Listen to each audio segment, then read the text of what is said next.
하는 것은 매일 첫머리거든요. 그러니까 제일 첫머리에 어떤 발단 부분에 굉장히 흥미진진하게 발단 부분을 써야 되는 겁니다.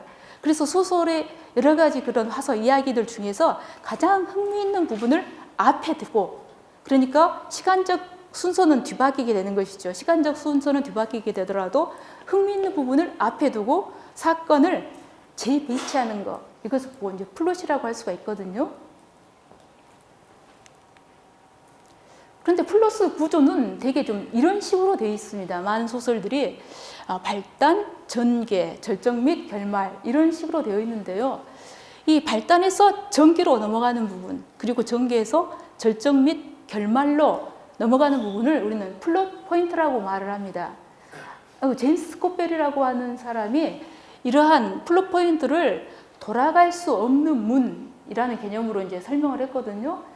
돌아갈 수 없는 문이라고 하는 것은 어쩔 수 없이 등장인물이 사건 속으로 떠밀려지는 그런 지점이라고 할 수가 있습니다. 소설 속의 인물들도 우리 일상의 인물들처럼 변화를 싫어합니다. 변화를 싫어하는데 어찌할 수 없는 사건이 일어나서 할 수 없이 그 사건으로 떠밀려가는 지점, 이것이 돌아갈 수 없는 문 1이고, 그런 다음 이 돌아갈 수 없는 문을 통과하게 되면 이제 인물은 사건 속에 휘말리게 되는 것이죠. 사건 속에 휘말리면서 점점 위기가 증폭이 되다가, 그런 다음 또 어떤 사건을 만나서 이제 절정 및 결말로 가는 또 어떤 사건을 만나서 이제 결말이 이어지는 것입니다. 그래서 이걸 돌아갈 수 없는 문 2개, 그것을 플롯 포인트를 이런 식으로 설명을 하고 있습니다. 그래서 우리가 현대 소설에서 어떤 발단은 이런 돌아갈 수 없는 문, 이것이 어느 지점에 있는 것이 좋을까? 현대 소설에서 구성의 비율 같은 것이 명확히 이렇게 정해져 있지는 않지만, 그래서 첫 번째 돌아갈 수 없는 부분, 소설의 5분의 1이 못 되는 지점에서, 왜냐하면 너무나 발단이 길어지면 사람들이 지루해 하거든요. 그러니까 5분의 1이 못 되는 지점에서 돌아갈 수 없는 문 1을 설정하고, 두 번째 플롯 포인트는 소설에서 3분의 2 지나는 지점에서 설정을 하면 되겠습니다.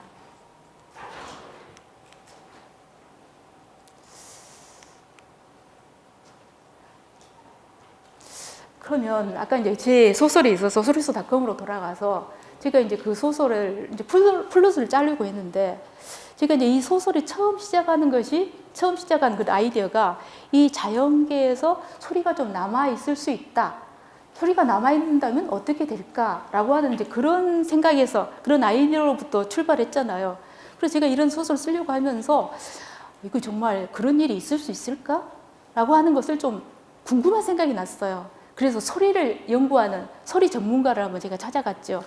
소리 전문가를 찾아가서 제가 이런 줄거리를 가진 소설을 쓰려고 하는데 이것이 좀 가능할까요? 그랬더니 뜻밖의 그 전문가가 고개를 끄덕이면서 그럴 수 있다. 그런데 만약에 그 소리가, 자연계 속에 소리가 남아있다면 그것은 인간의 뇌일 것이다. 이렇게 정보를 주는 것이었습니다. 왜 그러냐면 우리가 소리를 듣는다는 건 일단 우리 소리가 귀로 들어와서 이제 뇌로 인식이 되는 거잖아요. 뇌에서 인식을 해서 우리가 소리를 듣게 되는 거잖아요. 그래서 소리가 남아있게 된다면 아마 뇌일 것이다. 이런 어떤 정보를 주는 것이었습니다. 그래서 저는 거기서 이제 아주 중요한 어떤 제 소설에 있어서 질이 높아지는 그런 아이디어를 얻게가 됐죠. 왜냐하면 그 전에는 제가 소리라고 하는 것은 어떤 신비의 장소에 남아있다라고 이제 이런 식으로 설정을 하려고 했거든요. 그런데 이 소리가 인간의 뇌에 남아있을 수도 있다는 거예요. 그래서 인간의 뇌, 이거 정말 좋은 소설이 되겠는데 하고 인간의 뇌에서 이제 소리가 남아있다. 이런 식으로 이제 이야기를 이제 그런 부분을 좀 보완을 해 가고 있었는데, 그러다 보니까 갑자기 이제 논리적인 문제에 부딪히게 된 거예요.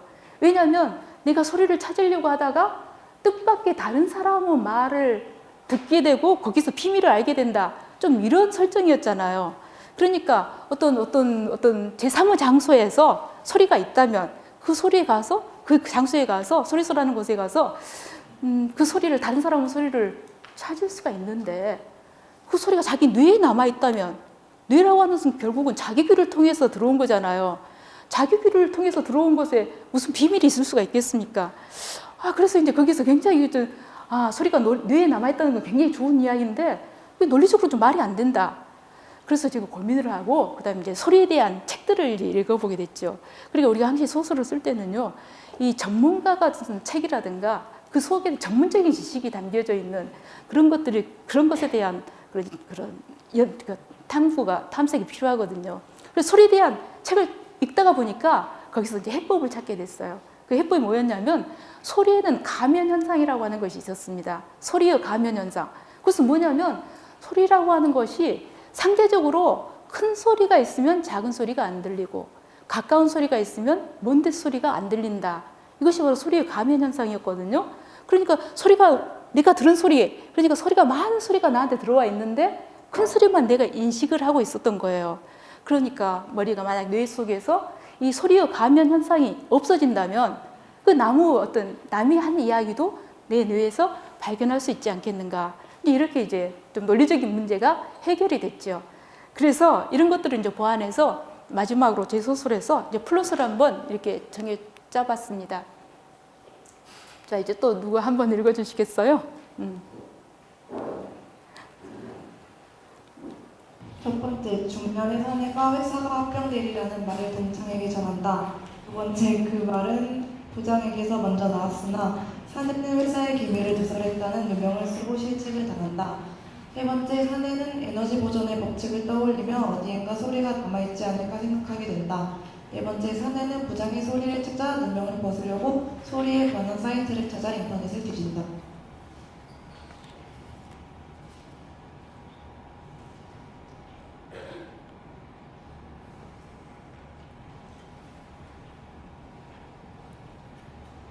다섯 번째, www.소리소닷컴이라는 사이트를 발견하고 접속한다. 사이트의 관리자와 이메일을 주고받는다. 여섯 번째, 사내는 그 사이트의 관리자를 만나 신과학이라는 연구 분야를 알게 된다. 일곱 번째, 사내는 유체 이탈을 통해 소리가 모여있는 장소로 이동한다. 자신의 뇌. 여덟 번째, 자신의 편인 줄 알았던 동료들이 자신을 질타하는 소리를 듣는다. 해고되면서 동료를 끌어들이려는 비겁한 인간. 아홉 번째, 자신이 찾고자 했던 소리를 찾는다. 술자리에서 부장의 말. 우울해하는 사내에게 관리자는 고양이 소리를 찾아보라고 권한다. 어머니의 그리운 음성을 듣는다. 열 번째, 어머니에게 전 남편의 자식이 있다는 것을 알게 된다. 어머니의 장례식 날 동네 사람들의 말.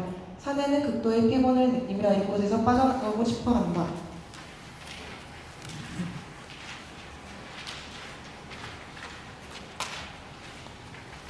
아내의 기도 소리에 위안을 느낀다. 가정을 지키고.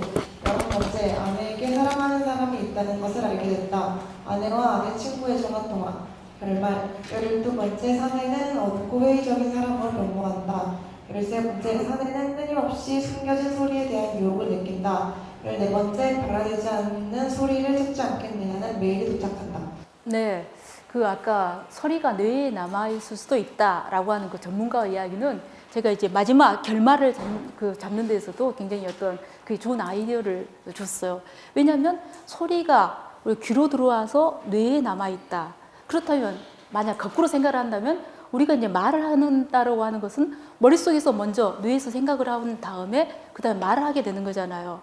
그럼 발화되지 않은, 말로 되지 않는 소리라도 뇌를 한번 검색을 해본다면 그 사람의 생각을 알 수 있지 않겠는가. 그래서 이러한 것들이 이제 그렇게 돼가지고 거기까지 발화되지 않은 소리를 찾지 않겠냐는 메일이 도착한다. 이런 식으로 끊임없이 그 유혹을 느끼는 등장인물로 심리를 제시하면서 이렇게 소설을 이제 결말을 지었습니다. 여러분들께서도 만약에 소설을 써가지고 이 정도로 플롯이 짜져 있다면 누구나 좀 소설을 쓸 수 있지 않겠습니까? 제 이야기는 여기서 마치겠습니다.